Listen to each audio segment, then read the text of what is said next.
investidor, olá investidora, sejam bem-vindos ao painel internacional do Onde Investir em 2026. Eu sou Paula Comaceto, jornalista e também âncora do Onde Investir mensal aqui do Seu Dinheiro. 2025 foi um ano intenso para os mercados globais, principalmente no cenário político com Donald Trump trazendo de volta a política America First. Tarifas agressivas sobre importações reacenderam guerras comerciais e aumentaram a volatilidade no mercado, novamente. Ao mesmo tempo, os diversos conflitos no mundo mantiveram um risco político bastante elevado. Enquanto o S&P 500 subiu cerca de 16%, outros mercados brilharam sob a liderança dos emergentes, inclusive do Brasil, que subiu mais de 30%. A diversificação geográfica foi a palavra-chave para os investidores em 2025. O boom de inteligência artificial beneficiou especialmente os mercados asiáticos, onde empresas de tecnologia e fabricantes de chips observaram aumentos na demanda, mas também intensificou as preocupações com uma possível bolha do setor. Na Europa, os mercados receberam o impulso dos planos de gastos governamentais em defesa e melhores perspectivas de crescimento econômico. O dólar mais fraco também favoreceu as ações internacionais. Mas agora chegou a hora de olharmos para frente, para 2026. E para isso, contamos com especialistas que vão compartilhar as análises, tendências e as estratégias para você tomar as melhores decisões de investimento. Começa agora o painel de internacional no Onde Investir em 2026. E claro, vamos chamar os nossos especialistas que já estão aqui, esses grandes especialistas, para trazer justamente tudo que o investidor precisa saber. Já estamos aqui também, inclusive, em ordem alfabética, começando aqui, então, pelo Caio Camargo, estrategista líder do Santander. Caio, obrigada pela participação aqui, justamente trazer essas informações tão importantes. Obrigado pelo convite, Paulo. Um prazer estar aqui com todos, essa bancada aqui. Vamos tentar trazer o que tem de melhor para 2026 e também analisar o que tem de pior para essa volatilidade. É isso, né? Muita também as oportunidades, os riscos, oportunidades. Vamos medir tudo isso, né, Enzo? Enzo Pacheco, analista de ações internacionais na Empiricus Research. Figura todo mês aqui, né? Mas carimbadíssimo aqui. Acho que vai ser uma conversa bastante enriquecedora. E vamos falar porque tem bastante coisa. 2026 começou movimentado. Movimentadíssimo, vamos né? lá. Bora lá. E também o Mário Nevares, Head de Investimentos Internacionais da G5 Partners. Muito Mário, obrigado pelo convite, em nome da G5. Bora lá, então. Começando aqui, gosto sempre de começar trazendo esse cenário mais macro, cenário internacional. A gente passou aqui, claro, na introdução sobre os principais pontos de 2025. Mas o Enzo acabou já falando aí realmente muito movimentado. Esse início de 2026 já envolvendo geopolítica, nada novo, mas que a gente já tem visto desde o ano passado e é um tema constante quando a gente fala aqui, né, de Estados Unidos agora sempre ali, claro, maior economia do mundo, melhor, vamos dizer assim, o maior mercado também, né, o mercado que representa ali os mercados globais, mas justamente 2026 já bastante movimentado. Agora, olhando para 2026, queria que vocês comentassem aqui, posso começar por você, Caio? Quais são os fatores que devem movimentar? Porque ano passado a gente viu tarifas, aí agora a gente já viu essa tensão entre Estados Unidos e Venezuela. O que a gente pode esperar daqui para frente? Perfeito. Como você falou, o ano começou bastante movimentado. Acho que a gente pode esperar daqui para frente um ano talvez assim, traria a palavra de reequilíbrio, né? A gente vem com todo o cenário macro, com inflação desde a pandemia para cá, né? Vindo com patamares elevadíssimos, a gente começa a ver um crescimento global, americano, enfim, da grande parte dos blocos um pouco menor, né? Uma desinflação ali, um processo de inflação ali diminuindo, se aproximando da meta, até aqui a gente teve o PCA 15, né? Que fechou ali, não perto da meta, mas dentro da banda ali, então a gente começa a ver, de repente, uma consolidação, esse reequilíbrio das economias, com crescimento ali um pouco mais concentrado, e eventualmente mais tomada de risco. Então, a gente não deve ver ciclos de commodities, a questão geopolítica deve ficar no radar, tem que ficar no radar dos investidores. Né, a gente falou bastante de ouro, prata, coisas do tipo que acabaram, né, sendo grandes nomes aí das carteiras, né, de todos os investidores, desde o mais conservador até o mais agressivo. Eu acho que em linhas gerais talvez seja um ano de bastante volatilidade, bastante incerteza, mas o que pode trazer mais são essas surpresas, né? De repente a gente não está esperando um movimento mais complexo que acaba acontecendo, mas a gente está falando de macro, né? Só se vê alguma coisa realmente, uma inflação um pouco mais frouxa de um lado, que aí precisa de um ajuste de juro, mas a tendência é um pouco mais, vou chamar aqui de tranquila, né? Parece o 31º mês de 24, a gente brinca lá no banco que a gente tem quase 2 anos, basicamente, de um tema muito parecido, inflação, crescimento e juros. A gente começa a ver mais apetite de risco, mas essas incertezas geopolíticas, lembrando que ainda tem guerra Rússia-Ucrânia, tem toda a questão da guerra comercial, então é um ano aí bastante desafiador também, talvez até um pouco menos assim do que 25, mas se pintarem essas surpresas, né, macro que a gente espera, que obviamente não espera porque são surpresas, isso pode trazer bastante volatilidade para os mercados. É verdade, já é uma constante ali em 2025, trouxe grandes surpresas, mas Enzo, o que você pode complementar mais aí de forças que devem movimentar os mercados globais agora nesse ano? Não, como o Caio comentou, né, tipo assim, a gente sempre monitora possíveis riscos, acho que essa questão da inflação, a questão do emprego aí vai lá para o mandato do Fed, né? São duas forças antagônicas para o que o Fed tem que fazer. Então acho que esse é um ponto importante, lembrando que o Powell vai sair agora em maio, isso também pode ser um fator de volatilidade, né? Quem é que vai entrar no comando do Fed vai estar mais alinhado ao desejo do Trump, de você ter um corte de juros um pouco mais agressivo, mas isso não pode gerar um pouco mais de inflação, eu acho que isso pode ser fator de volatilidade. Mas eu acho que é importante lembrar, Paulo, ano passado, se a gente for dividir, a gente consegue dividir em 4 fases o mercado de ações americano. Você teve aquele início, aquela empolgação com o governo Trump, né? Ele é um empresário, vai trazer medidas favoráveis para o crescimento, mas ele já tinha também falado durante a campanha que ele poderia trazer tarifas. E aí você teve aquele momento entre fevereiro e abril, a preocupação dos mercados com a possível imposição. Você teve o Liberation Day, né, que fez a mínima no período. Na sequência, você teve uma volta do AI Trade, acho que isso é uma coisa que a gente tem falado já tem 2, 3 anos, né? Esse trade relacionado à inteligência artificial que impulsionou o mercado, e no final do ano você teve a questão da bolha de IA. Eu acho que para 2026, eu acho que a gente tem a possibilidade de ter um mercado de ações internacional positivo, acho que ainda tem que ter uma diversificação Estados Unidos e fora, né?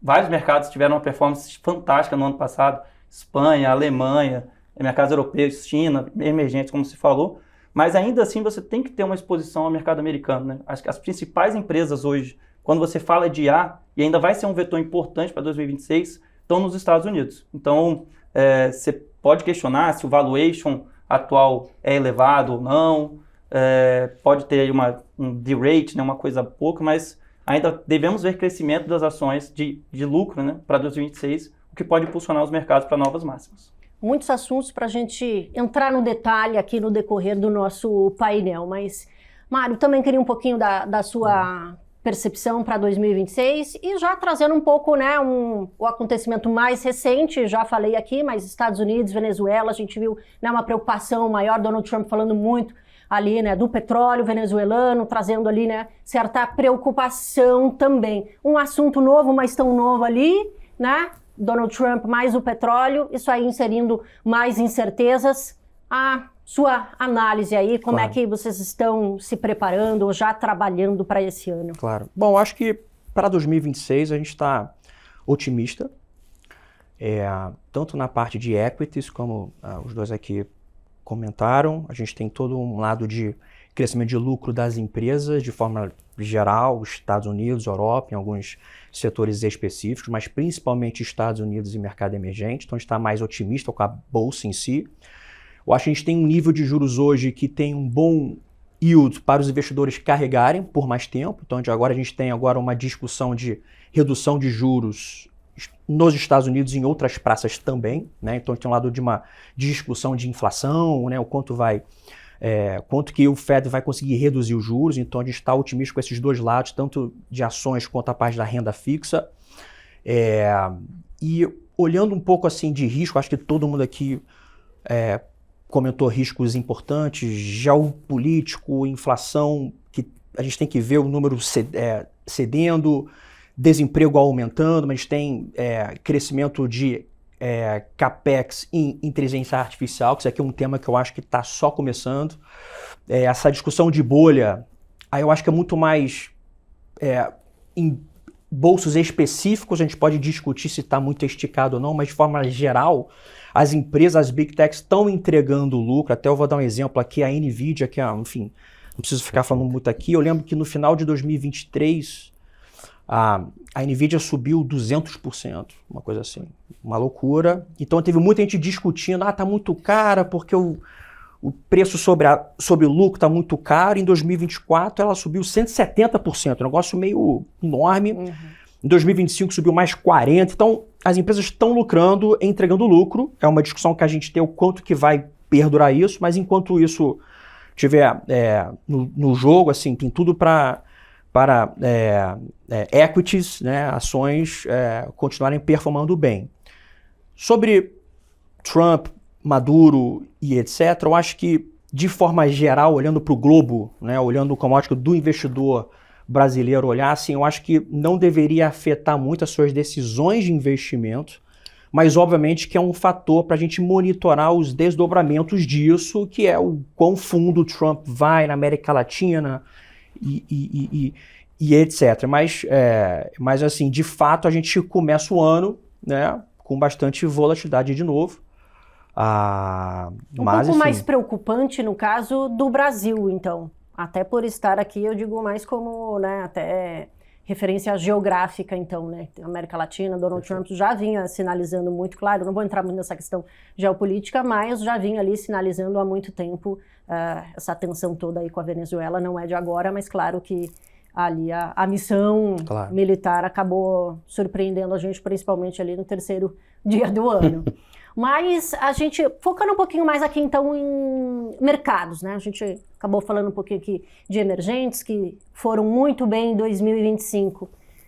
Como é que tá a visão para, né? Foi muito bem em 2025. Será que já foi? Porque já saiu, né, um pouco daquela, falei um pouco dessa diversificação, né? Saindo um pouco, né, houve essa saída dos recursos ali dos Estados Unidos para os emergentes. Essa tendência, ela continua para 2026 ou isso deve reduzir um pouco, vamos dizer, os ganhos dos emergentes? Como é que vocês estão olhando mais para essa parte do globo? Mário, se quiser, não, então vou continuar. Bom, a gente teve um ano espetacular para as bolsas emergentes, né? Então, eu acho que para 2026 a gente deve ter uma continuidade nisso, principalmente vindo de juro mais baixo lá fora, em países desenvolvidos, investimentos em inteligência artificial que traz a inflação, tende a trazer a inflação para baixo, pode ter uma outra linha de discussão, mas em geral tende a levar a inflação para baixo, então comporta a redução de juros. A gente tem a China crescendo e ela hoje em dia, dado as tarifas, né, que bem você comentou que foi um fato super importante em 2025, ela agora está exportando de forma mais robusta os seus itens, né? Valor agregado, inclusive.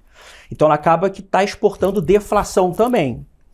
Então, quando exporta deflação, né, e a gente tem muitos países emergentes que são parceiros da China, então acho que tende a trazer essa deflação para dentro de casa, que os próprios países emergentes reduzem seus juros e continuam crescendo, entregando lucro.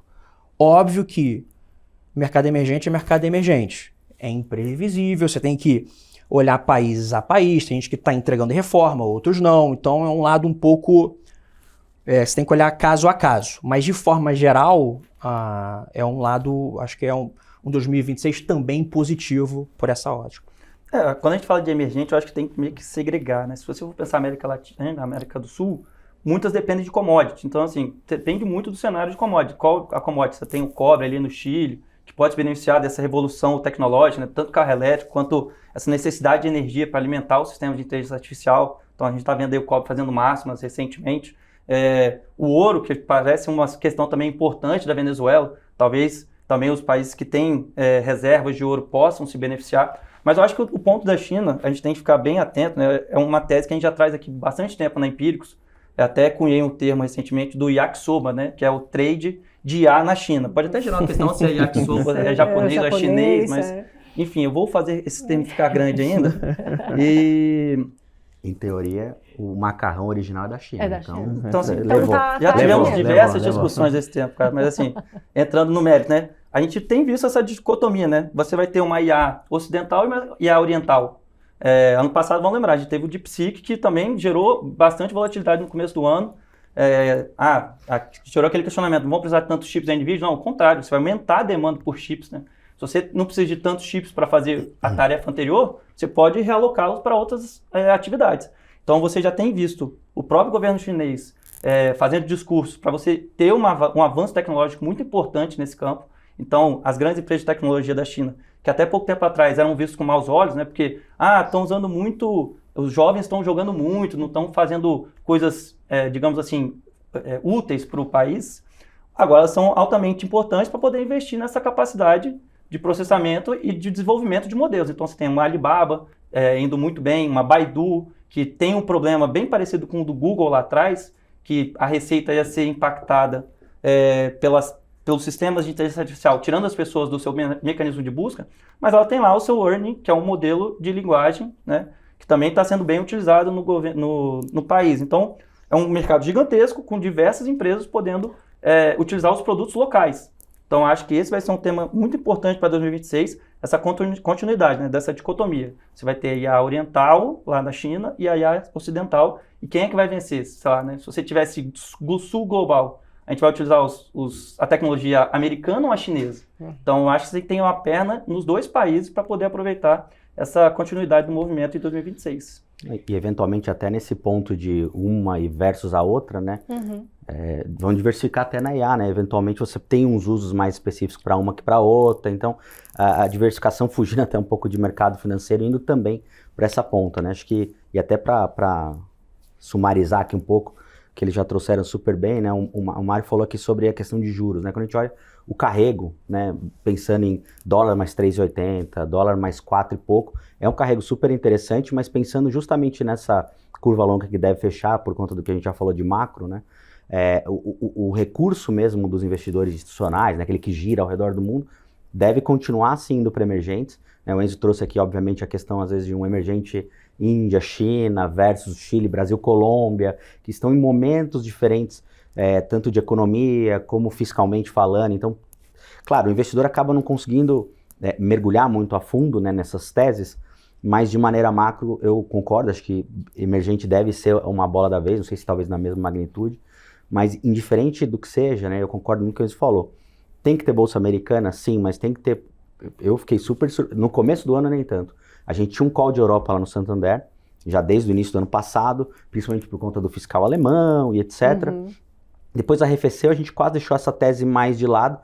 Aí você vai ver no fim do ano subindo quase a mesma coisa que o S&P. Então, assim, você vê que como, às vezes, ter um pouco do pé em cada geografia, né, no fim das contas, acaba sendo muito importante para o portfólio como um todo, né? E a gente, obviamente, fala da parte internacional, né, e para o investidor brasileiro que ainda não tem tanta alocação, né, o céu é o limite, né? Exemplo, a gente não tem tanta tecnologia na Bolsa Brasileira. Exatamente. Lá fora tem. Então você acaba fazendo healthcare lá fora. A gente tem alguma coisa aqui, mas talvez, a gente estava falando sobre FII aqui no começo, os REITs lá fora. Você tem data center que hoje a gente não tem aqui. Então, essa diversificação e geográfica eu acho que é super importante, né? Talvez um tema que eu tomaria um pouco mais de cuidado, né? Esse ano de 2025 a gente viu muito investidor só trocando beta, né? Assim, vou para uma ação aqui, vou para aquela bolsa lá e vai só distribuindo. Talvez, não vou falar de picking aqui, mas talvez olhar um pouquinho mais e ter um pouco mais de cuidado com os ativos que vai botar na carteira aqui, não só de equity, mas de renda fixa também, com bom nível de crédito. Acho que vai ser muito importante para chegar no final do ano ali, aí sem surpresa na rentabilidade, com volatilidade, mas acumulando compound aí ao longo do ano.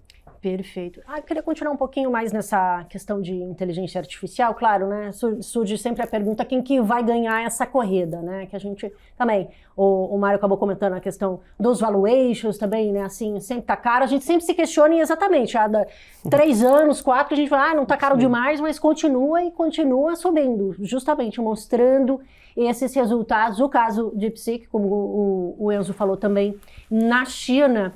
Na visão de vocês, queria um pouco esse lado, não tem como a gente sair porque é o tema do momento e recém começando, né? Uma revolução que a gente, acho que recém está começando a falar, a gente está falando em produtividade, vai mudar tudo daqui para frente. Nesse sentido, pelo que eu posso entender de vocês então, né? Quando a gente se questiona e a gente vê muito essa pergunta do mercado, essa bolha de inteligência artificial, comparando muito com a bolha.com lá nos anos 2000, né? Um pouco, né, claro, com suas diferenças, mas sempre existe essa comparação. A gente pode dizer, então, que esse tema, inteligência artificial, ele ainda tem muito crescimento pela frente, ou ele já chegou, vamos dizer, num patamar de amadurecimento, se podemos dizer assim? Caio. Com Caio? Como vocês quiserem. Não, então, a gente sempre traz essa discussão, nossa, mais um ano de bolso positivo, será que já está na bolha? E aí eu sempre gosto de olhar, né? Como é que foi lá na época da bolha da .com? Você teve 5 anos de mercado se valorizando 2 dígitos recorrentemente. Então, de 95 a 2000, era aquela toada do mercado positivo. Obviamente, você teve estresse no meio do caminho, você teve as diversas crises, a crise do México, a crise dos tigres asiáticos, da Rússia, que gerou volatilidade, mas a força da internet naquele momento era muito forte. Aí agora você vai entrar no mérito. O valuation. Os valuations hoje são totalmente distintos do que era lá atrás. Se você for pegar a maior empresa daquela época, era a Cisco, ela existe até hoje. Chegou um momento que ela negociava 100 vezes lucro. A Nvidia, que o Mário comentou, há 2, 3 anos atrás, quando muito caro, ela negociou a 60, 70 vezes lucro, passou esses 2 anos, voltou para casa dos 20, 30 vezes lucro. Então, assim, me parece que nesse ponto de, a gente já está há muito tempo vendo o mercado se valorizar, eu não compraria essa ideia de que porque já está no 3º ano de dígito 2, retorno de 2 dígitos, estaria no momento de a gente ter uma realização. Pode ter uma realização? Pode. Ano passado a gente teve uma realização ali perto de 20%. Foi uma questão macro, tarifaço, mas de certa forma você teve um reset nessa forte alta, né, do mercado de ações. Então, assim, eu não acho que a gente tem uma bolha propriamente dito, como o Mário falou também. Você tem ações específicas que podem estar em terreno bolhoso, ou de fato de bolha. Acho que o principal caso que há pouco tempo atrás a gente via no mercado internacional era as ações da CoreWeave. É um player que é bem ligado à NVIDIA, que a NVIDIA investiu lá atrás. Ela aluga capacidade de processamento voltado para IA, e aí ela veio ao mercado a valuations astronômicos. Então, até pouco tempo atrás a ação estava $180, até quando eu via antes de começar aqui, estava na casa dos 70. Então, você teve aí uma realização porque a ação pode ter ali algum questionamento se o investimento que ela está fazendo vai ser necessário para rentabilizar o ativo dela, para ela investir novamente. Então, assim, existem ações específicas. Eu não diria que a gente está num momento de bolha no mercado como um todo. Mas, de novo, tem que ter atenção. Valuation do S&P hoje na casa das 22 vezes não é um valuation barato. Mas também eu não diria que é aquele valuation que você vai perder o cabelo. Né? Esse valuation já está aí há uns 2, 3 anos. O mercado realiza, mas depois volta para cima das 20 vezes. Você utilizar a média histórica do S&P hoje, eu acho que seria um erro. Porque as empresas de hoje são totalmente diferentes das empresas de 20 anos atrás. São muito mais lucrativas, são muito mais rentáveis, geram muito mais lucro, resultado para o acionista. Então, eu acho que teria um certo de cuidado para falar que a gente entrou num caminho de bolha, mas tem que ter atenção em qual ativo você vai comprar para colocar na carteira. Saber exatamente ali, né? Entender. E justamente, acho que foi o Mário comentou, sobre o CAPEX, que as empresas, né, o investimento das empresas em inteligência artificial vamos dizer, que até agora tem sido uma preocupação. Antes, não está investindo em inteligência artificial, agora, nossa, quanto dinheiro investido. Também olhar esse ponto, Mário? Total. Assim, esse é um ponto importantíssimo. Se você pega as principais companhias, elas estão usando o seu fluxo de caixa para esses investimentos. Então, ela não está saindo tomando dívida, todo assim, até tomando, mas não em números astronômicos aqui. Então, está usando o seu fluxo, o seu lucro, né, no final para isso. Eu acho que vai chegar num ponto que a gente vai discutir a lucratividade desse CAPEX, mas eu acho que é muito incerto tudo, assim, pode ser muito lucrativo, a gente não sabe. Você pega o ChatGPT, assim, no final você usa, mas você não vê nada de marketing ali dentro, né, de nada, né? Então, nunca foi usado. Então, eu só dar um exemplo aqui de que as coisas a gente não sabe como que vai ser isso, mas eu também, assim, eu concordo que a gente não está em bolha, né? Eu acho que as empresas lucram super bem. Você pega o múltiplo das Mag 7 no final de 2024 para o final de 2025 é igual. E as empresas como um todo, juntando, falando, subiu 25% na média, umas mais, outras menos, né? Mas assim, então o que ele fez? Foi lucro. Né? Elas entregaram. Sim. Então, assim, de novo, existem algumas empresas e pockets que podem estar mais esticados, mas bolha em si eu acho que nós não temos, mas isso não tem nada a ver no fato de a gente pode ver um sell-off no mercado, a gente pode ver queda no mercado porque é normal, natural e vai acontecer. Mas a bolsa vai cair 15%, 10%, isso não é um estouro da bolha, é um ajuste natural, acontecer alguma coisa, uma inflação mais alta, alguma coisa ligada à geopolítica, trade relation com China, Estados Unidos, então, mas não é uma bolha em si, entendeu? Então, então essa é um pouco a nossa visão aqui, mas de fato o seu ponto ele é super importante, que é monitorar a velocidade do CAPEX, a lucratividade nisso. Né? E a gente tem uns gargalos. A gente tem um gargalo de energia. Perfeito. Que é um ponto que isso leva também a investimentos no setor de infraestrutura. É um lado que a gente não falou, que a gente falou de equities, falamos de renda fixa, mas tem um lado de infraestrutura que precisa no mundo todo, principalmente Estados Unidos. Então, eu acho que assim, está sendo um período super interessante. A gente vê essa mutação da indústria, do mercado, das pessoas. Eu acho que coisas boas virão, mas, de novo, sujeito à volatilidade. Acho que esse ponto... Interessante viver esse momento, desculpa, mas interessante viver esse momento mesmo, né? Acho que essa mudança de gerações mesmo, e inclusive a inteligência artificial, mas Caio, por favor. Não, e até pegar o contexto, né, que eu não estava no mercado ainda, mas estudando aquela parte, lembrando a revolução tecnológica da internet, né, de um celular que não tinha, a internet de escada. Então, a velocidade das coisas cresce exponencialmente, o tamanho das coisas diminui cada vez mais, né? Um chip era desse tamanho, um computador era do tamanho dessa sala. Hoje em dia, você tem milhões de computadores, um celular desse tamanho. Então, são formas exponenciais, e eu concordo muito que o Mário trouxe a questão do entorno, né? Eu acho que a bolha em si, a gente ainda não consegue nem mensurar a produtividade, e assim, a gente está falando de ChatGPT aqui, mas as empresas já usam tipos diferentes de inteligência artificial há um bom tempo, há pelo menos 5, 10 anos tem empresa. Isso, a produtividade, a gente na pessoa física, às vezes faz alguma coisa aqui, pede uma ajuda, resume isso aqui, então você ganha algo que você faria em 1 hora, em 5 minutos. Então essa produtividade ainda é muito difícil de mensurar, de valorar isso aqui. Então, realmente, acho que todas essas análises de CAPEX, também concordo com eles que bolha, né, eu já tenho 4 meses que me perguntam isso, e sempre, a gente ainda está scratching the surface aqui.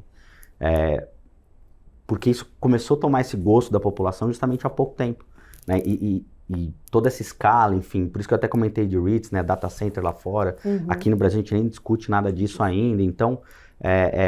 realmente acho que, e quando a gente compara, né, múltiplos indicadores, né, olhar ele sozinho, ele pode te dar uma falsa mensagem, né? Tá caro, tá barato, mas que contexto macro eu tô, né? Que país eu tô, como eu tô dividido, qual é o meu setor, como é que eu tô intrasetorial, enfim, quando você começa a expandir um pouco essas análises, acho que ela fica um pouco mais completa, né? Por isso que eu gosto de não olhar às vezes só, né, tá caro, tá barato, é a máxima histórica.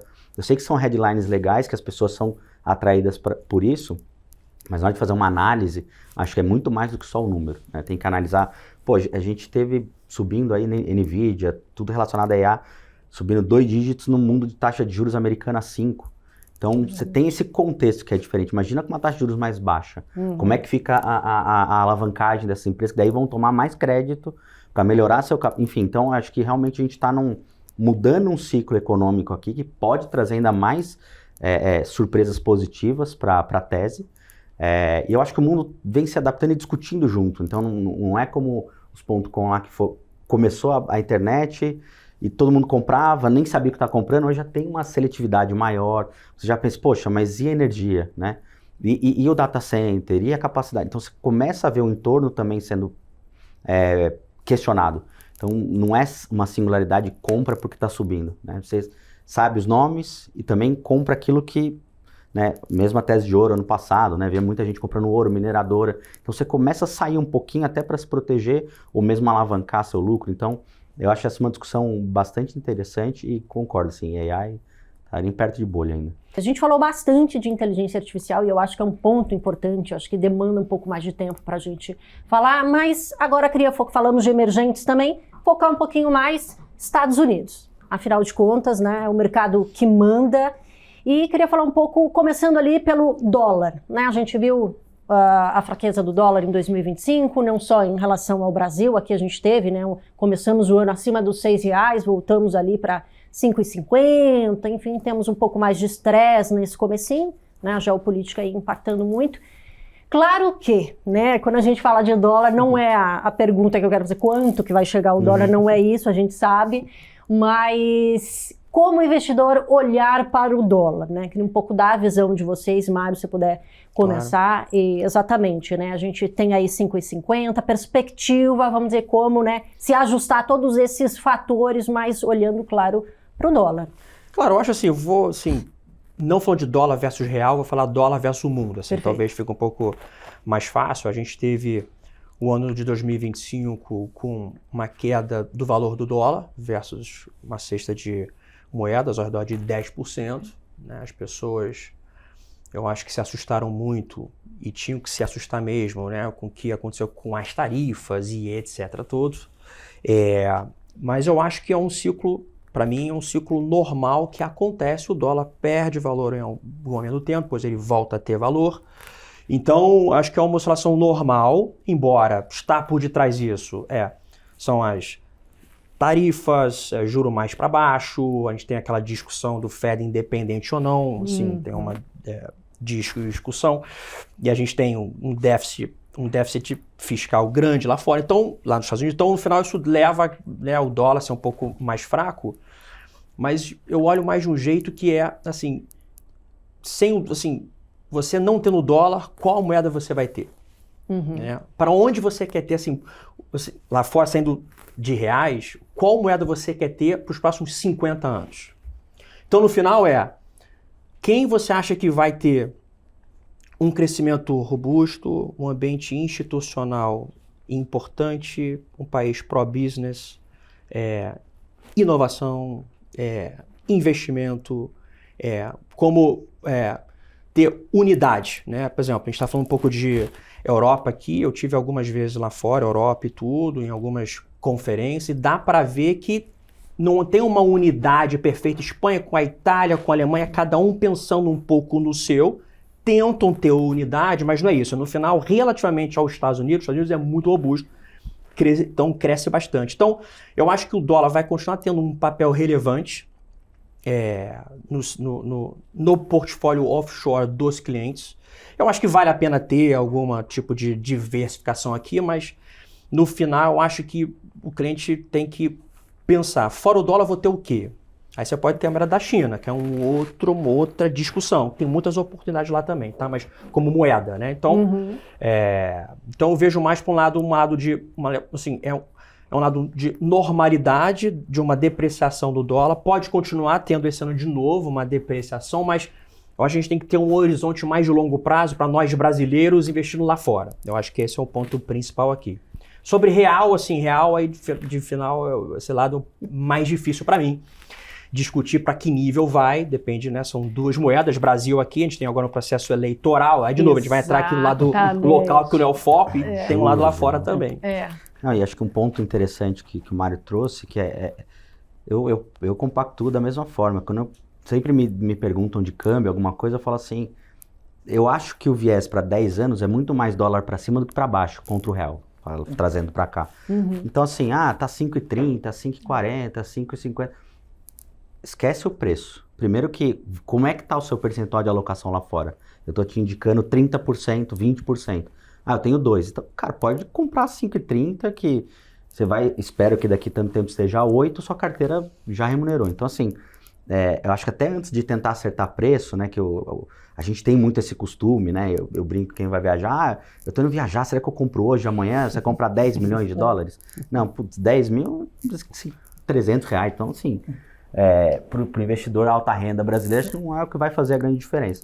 Então, até fiz uma análise, essa semana estou fazendo alguns estudos no fim de ano para ver se esse ano a gente traz mais pautas diferentes, até para questionar o investidor e tentar levar ele para fora. O DXY caiu na faixa aí dos 10%. Quando você olha o real versus o dólar, ele caiu mais do que isso. Então a nossa moeda depreciou até mais. Então não é só culpa do dólar, a gente também não fez o dever de casa. Aí olha contra o euro, tá ali caindo 1%, 2%. Então assim, comparado a um outro bloco, né, uma outra região, a gente até que não sofreu tanto. Né? A gente desvalorizou por questões próprias, mas o câmbio tem essa dificuldade, né? A minha moeda valoriza ou a outra desvalorizou, então... e aí eu acho que o investidor, né, quando começa a pensar em alocar lá fora, tem que começar a sair um pouco da discussão de preço e alocação estrutural da carteira, né? E aí eu falo de geografia mesmo, né? Eu quero estar exposto a uma moeda forte, que me paga dólar mais 4, e aí quando a gente teve um delta de 3%, então eu ganhei um pouco a mais ainda. Então, você começa a perceber que não é só o dólar real, né? É justamente onde você está exposto, acessar as teses de AI, acessar as teses de data center, de energia. Eu quero estar exposto essa descentralização europeia, né? Já começou pelo Brexit, então você já começa a ver que o bloco... E aí você começa a ver até gestores locais que começam a operar muito lá fora, eles estão expostos na moeda da Índia, num país específico da Europa. Então não é linear assim de dólar e euro. Então acho que para o investidor mais, né, pessoa física aqui, acho que começar pelo básico, que é os Estados Unidos e o dólar já está de bom tamanho. Mas aí se quiser outras teses, poxa, a gente falou de China, tem Índia, que é uma bolsa que está caríssima também, mas enfim, tem oportunidade lá também, eventualmente. Então, de certa forma, né, falando de câmbio, eu primeiro atacaria, obviamente, o dólar, mas tem outras, até o próprio Canadá, enfim, tem outras, a Austrália, enfim, são casos que a gente pode trazer e discutir aqui, que podem ser investimentos interessantes também fora Estados Unidos. Que bacana. Essa obsessão que a gente sempre fala aqui, né, da cotação do dólar, né, quando a gente tem o investidor pessoa física, eles querem sempre acertar o dólar perfeito. O momento ideal. Mas para mim não existe dólar perfeito, existe dólar feito.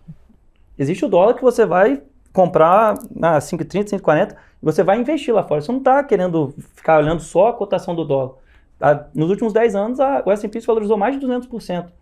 Eventualmente você comprou no 6, né, teve um momento muito ruim, mas foi recente, mas...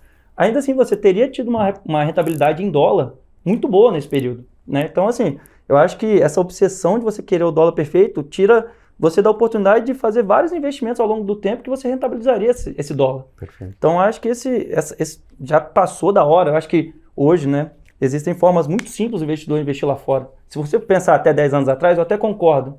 O cara tem que ter uma conta numa corretora americana, ou ele tem que ser um cara com um ticket mais alto. Aí, ok, eu acho que não podemos chorar sobre o leite derramado. Mas hoje em dia, a facilidade que tem de acessar o mercado lá fora, eu acho que já passou da hora do investidor ter 10, 20, 30% do seu portfólio lá. Né? Se a gente for pegar os clientes de alta renda, altíssima renda, você vai ver que a maior parte dos recursos dele não está no Brasil, está fora. E aí o investidor aqui quer ficar, não, vou ter minha carteira de ações só no Brasil. Ok, eu acho que pode ter diversas boas oportunidades no Brasil também, mas não existe só Brasil no mercado de ações, né? Aqui você vai ficar limitado a commodity, a banco, a uma empresa ou outra, talvez de varejo. Você vai perder diversas teses de IA, veículos elétricos. Cara, toda temática interessante mesmo está lá fora, não está aqui, infelizmente. E fora o risco soberano, né? Alguns eventos que eu participei no passado com cliente, agora não sei como é que tá os status de rating de países, mas perguntava assim, você quer investir no bonde do Paraguai? Meu Deus, e da Guiana Francesa? Não, pelo amor de Deus. Eu falei, então, esses são na frente do Brasil. Ou seja, você investe todo o seu dinheiro num risco de crédito que perde para o Paraguai. Então você começa a trazer de uma outra ótica, né? E fora que a história que o Mário falou, para daqui 50 anos, cara, eu quero estar em dólar. Por enquanto é moeda forte. A China quer tentar bater, eu também. Eu fiz um estudo ano passado que eu peguei os $100 em 94 e R$100 em 94, que em tese risco zero de câmbio, estava mesmo 100 ali, pá. A desvalorização de $100 é quase 50%, pouco mais de 50%, a 46 e alguma coisa dólares hoje. Do real é 12 e pouquinho. Então você vê a desvalorização de sua moeda num período de 30 anos. Eu prefiro estar no americano, para daqui 30 anos mais do que a nossa. A gente ainda tem muito dever de casa para comparar de igual para igual com os Estados Unidos da vida. E talvez, Paulo, nesse sentido assim, a gente vai sair do dólar, vai para onde, né? Como falou aqui, vai para o euro, vai para o yuan. Eu acho que nesse último ano a gente viu que os investidores, eles migraram de certa forma, né? Tipo, tiraram uma parte do investimento dos Estados Unidos, mas o dólar é 70% das reservas internacionais. Você tirar 10 pontos percentuais, você ainda tem 60% em dólar. E aí o que pode ter se beneficiado nesse meio tempo foi o ouro e o Bitcoin. Então assim, você quer ter outras formas, talvez você tenha que buscar essas formas mais commodities, assim, por assim dizer, para poder diversificar a sua alocação, né? O dólar, ano passado, valorizou 70%. Bitcoin, você teve altos e baixos, mas teve um momento que se valorizou 60%. Então, assim, existem outras formas também de você diversificar, que não só essas moedas tradicionais per se. Chegarei nesse ponto ainda no programa, mas antes, queria falar sobre... O Enzo comentou, o Mário também, a política monetária nos Estados Unidos, troca, vai sair, né? Grande preocupação, a gente sempre fala isso, a gente já passou por essa preocupação aqui no Brasil, quando a gente trocou ali recentemente agora pelo Galípolo, é a preocupação agora lá nos Estados Unidos por um indicado de Donald Trump, de realmente entrar alguém que ele indique lá e corte demais esses juros, né? Tanto que o último indicado por ele ali, acabou sempre votando no corte maior, que acabou não ganhando, mas no sentido de ganhar, ganha, vamos dizer, a atenção neste momento e nessa expectativa. Pode até ser que entre a gente gravar e a gente for ao ar ali, né, a gente possa ter a decisão do Trump, de quem vai, né, quem é o indicado dele, mas ainda não temos temos alguns favoritos, sim. Mas não exatamente o indicado. Percepção de vocês em relação a essa preocupação de perda de autoridade do BC, fica ligado muito à política, de repente passar pelo que o Brasil passou há bem pouco tempo atrás. Paulo, eu vou capturar isso aqui primeiro, que eu tenho uma ordem de prioridade, assim.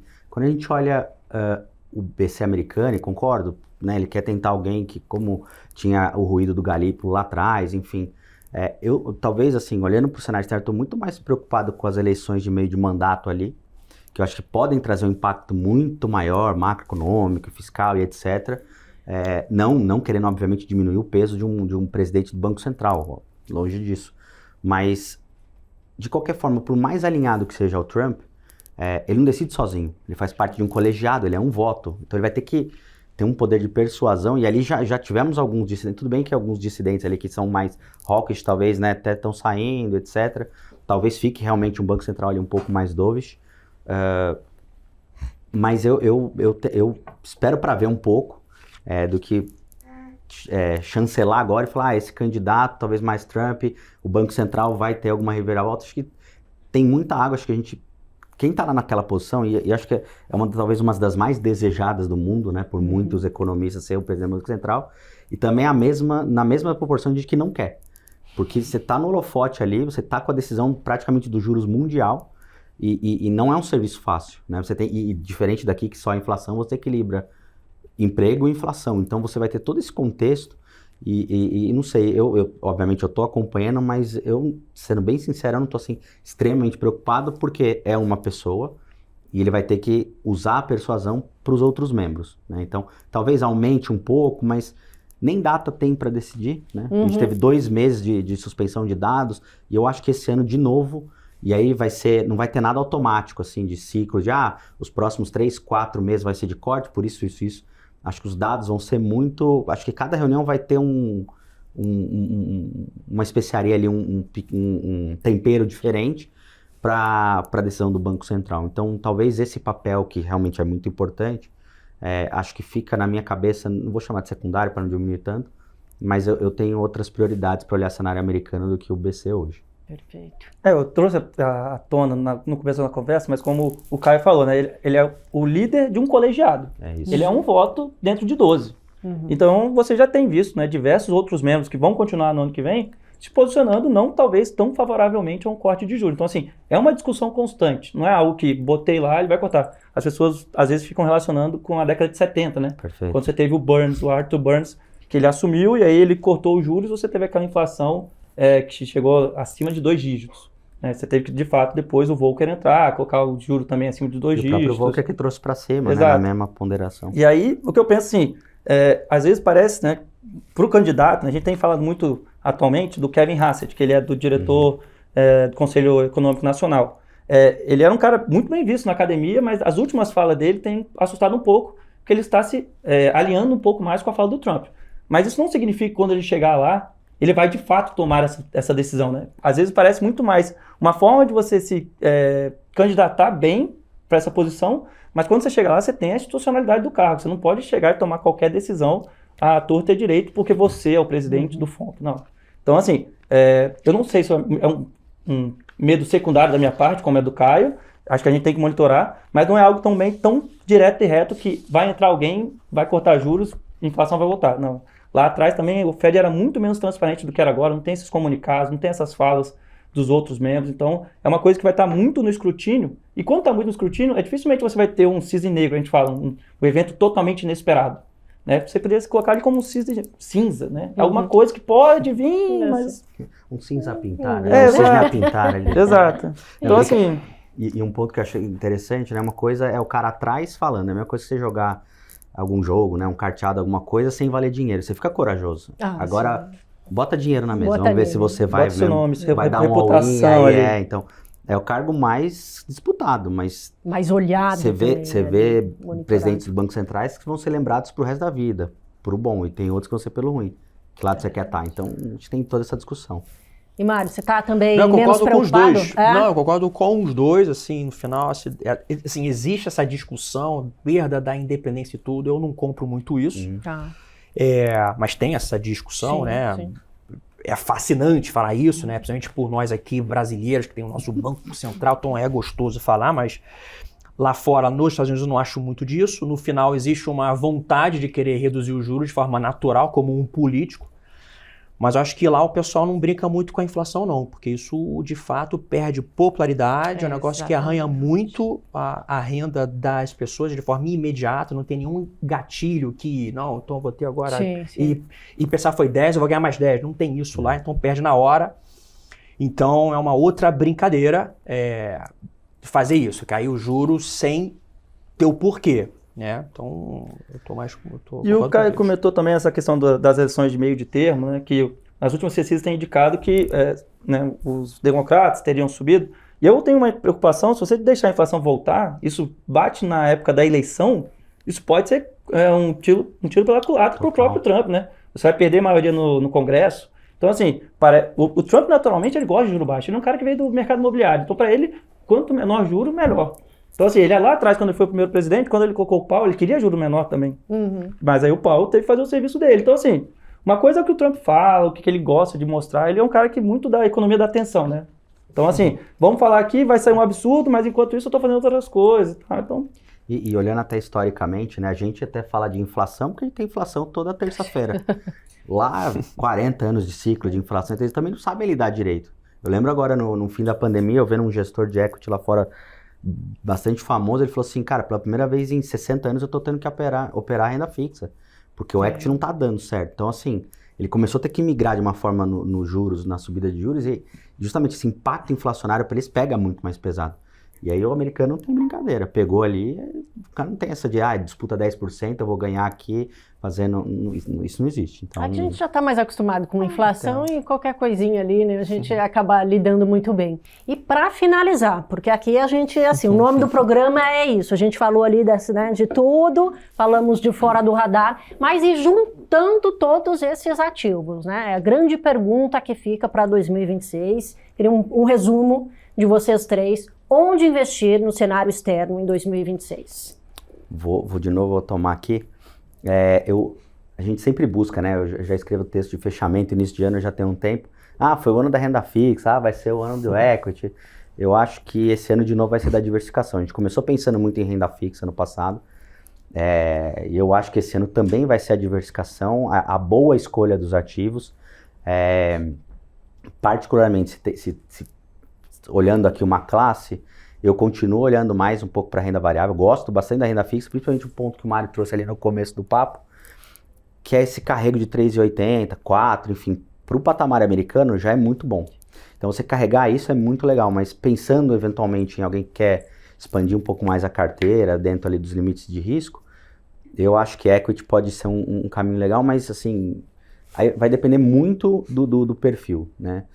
Eu acho que vai ser um bom mix, né? Eu estava fazendo uns estudos de dividendos aqui mais local, como é que as carteiras ali mais de crescimento, de valor, na verdade, né? Utilities, coisas do tipo, elas seguram muito bem na queda e quando volta, não volta igual, mas segura bem. Então, no compound, no fim das contas, acaba sendo até um pouco mais assertivo. Eu acho que essa boa escolha, né? Não sei se eu aceleraria muito o pé para crescimento, assim, porque a gente tem algumas questões de juros, enfim, questão geopolítica, etc. Então eu talvez, se eu tiver que dar uma classe que eu é muito mais na renda variável, mais essa de um beta mais próximo ali do índice, um pouco menor, utilities, coisas desse tipo ali para dar uma segurada. E, obviamente, sem perder a pimentinha de AI e tech, acho que tem que ter, sim. É isso. É isso. Vai lá, Enzo. Eu ainda acho que vai ser um ano positivo para as ações nos Estados Unidos, né? Você tem uma estimativa de crescimento da ordem de 15% para esse ano, mesmo que você tenha um de-rating no múltiplo, você está falando de um possível retorno de 10%, que eu ainda acho que é extremamente positivo para você ter um portfólio de ações, mas ainda assim, eu ainda gosto de ter uma exposição em outras regiões. Então, fala aqui, por exemplo, você tem uma exposição em Amazon, que apesar de ser uma empresa americana, é uma empresa global, eu gosto muito da tese hoje, eu acho que ela vai se beneficiar bem dessa parte de, como a gente falou aqui, dessa questão logística, robótica, ela foi uma das piores Big Techs do ano passado. Então, eu acho que ela tem um espaço bom para 2026, seria uma das minhas top picks para o ano. Continuando com o IA, acho que TSMC é uma empresa formidável, você não pode fugir. Se NVIDIA vai dar certo, se Google vai dar certo, se Broadcom vai dar certo, quem vai fazer vai ser provavelmente a TSMC. Tem o risco geopolítico de China invadir Taiwan. Se alguma coisa acontecer com a TSMC, vai ter muitos problemas maiores para a gente tomar do que só essa invasão. Então, eu também tenho uma visão muito positiva, uma das top picks no ano. E uma ideia que é um pouco, acho que contrarian, hoje que eu tenho visto no mercado, eu gosto muito de Novo Nordisk, que é a dona da Ozempic. Acabou sofrendo muito nos últimos anos, a concorrência americana aumentou muito, tanto da Eli Lilly quanto de genéricos, por assim dizer. Mas recentemente a empresa ela teve aprovada, né, o fornecimento da pílula. E ela vai ter 1 ano de vantagem em relação à Eli Lilly nos Estados Unidos. E aí eu acho que nos preços atuais, do jeito que a ação ficou largada, eu acho que tem um espaço aí importante de valorização. Então acho que essas 3 ações aí são ações que eu tenho uma visão positiva para 2026. Bem interessante. Mário? Bom, do meu lado aqui, para 2026 e acho que os próximos anos, é ter uma carteira balanceada. Você tem muito para extrair desses pockets de renda fixa, bolsa e investimentos alternativos. Eu acho que o investidor não pode esquecer essa última linha aqui. Até vou dar uma estatística aqui. Em 1994 ou 5 existiam mais ou menos 8 mil empresas listadas nas bolsas americanas, há 30 anos atrás, basicamente. Sabe quantas empresas tem hoje? Assim, a gente foi uma máquina, né? Quantas empresas tem hoje, Paulo? Quer dar um chute? Pode dar um chute. Existiam 8 mil empresas listadas. Vou chutar alto? Pode chutar. Chuta com... 100. Então, existem 4 mil empresas listadas. É metade. Metade, ou seja, eu ia chutar 10, 15, metade. Por quê? Porque, assim, no final, as empresas, assim, não está tendo essa corrida a todo instante de fazer o IPO. As empresas estão ficando privadas por mais tempo. Tem aquisições, né, mergers, você tem, assim, então, assim, existe uma criação de valor muito grande no mercado não público. O não público que eu digo é que você consegue operar e etc. Então, eu acho que o investidor tem que olhar investimentos alternativos, mas para o longo prazo e saber alocar. Mas então uma parcela em bolsa, uma parcela em renda fixa, bolsa e investimentos alternativos. Eu acho que dificilmente assim, o investidor vai conseguir achar a bala de prata, não, agora é só bolsa. Porque não é. Até pode ser. Ele até pode aprender de forma errada. Aí no próximo ano vai errar com tudo. Aí pronto, sabe? Isso. Então, eu acho que para assim, um gestor de patrimônio, né, eu acho que é importante você ter fichas em diferentes verticais. Posso só falar uma última que o Mário trouxe de alternativa? A gente acabou não falando dos Estados Unidos, que é a parte de hedge funds. Você tem um bom gestor de hedge fund lá fora, que não é bem o multimercado aqui, eu sou super fã. Tem lá suas casas que, enfim, não cabe citar o nome, mas eu acho que para quem está de olho no internacional, essa parte de alternativo de hedge funds não pode ficar fora da carteira. Se você pega compound desses gestores, né, obviamente tem drawdowns mais específicos, mas na média eles sobem sempre dólar mais alguma coisa, batem S&P. Então assim, você está delegando para alguém que está lá, que entende que vai mexer com bolsa, renda fixa e a parte também não listada, porque ele consegue né, por meio dos mecanismos lá, gerenciar também. Então, eu acho que também é um ativo que a gente fala pouco, a gente acaba tendo muito nos multimercados, né, o internacional que investe na Citadel, na Renaissance, não sei o quê, mas acho que vale começar a olhar um pouco mais os gestores americanos ali, e até alguns da Europa que são muito bons, e começar também a ter um pezinho ali, eu brinco que é a melhor carteira de casa dos meus filhos, que é para daqui a 20, 30, 40 anos, que se Deus quiser vai ficar para eles, e aí eu posso tomar risco. Então aí eu começo a olhar esses nomes e fico casado com esses caras aí por um bom tempo. Que bacana, pessoal. Muito obrigada pela conversa. E eu tenho certeza que quem assistiu o programa hoje está muito preparado aí para investir no exterior neste ano aí. Obrigada, pessoal. Caio, Enzo, Mário, obrigadão pela participação.